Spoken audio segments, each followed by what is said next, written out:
A user on Reddit says, "Hey all, I thought I would get your opinions before I take this in for service. My car's recently developed an intermittent problem with starting. Fully turning the key will turn on low current electricals such as dash lights, AC, radio, etc.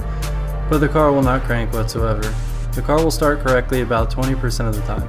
I called AAA since I was basically stranded and they checked the battery. It was slightly low, but the tech said he was pretty sure something else was at play, as there should have been enough of a charge to get the engine turned over. Additional information. If and when I get the engine running, there are no warning or maintenance lights on the dash. The car is about 40,000 miles and has been in for the 40,000 service. Please let me know if you need any more information, but you have to dumb it down for me as I'm not mechanically inclined and I don't know much lingo. Thanks in advance."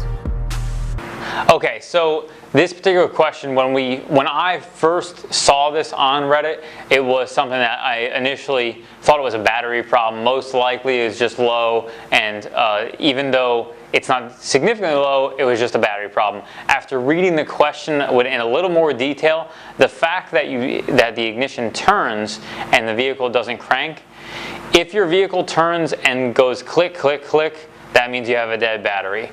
If you turn over the vehicle and there's nothing, it doesn't crank, it doesn't do anything, it doesn't make a clicking noise, most likely you have another problem, which is likely to be either the crank position sensor, which would be explain a sporadic no start problem, or it could potentially be the electrical portion of the ignition switch, which is also something that could be contributed to an intermittent no start. So most likely that vehicle either has crank sensor problems, or it's going to have electrical part of the ignition switch, which is on the back side of the actual key lock cylinder itself.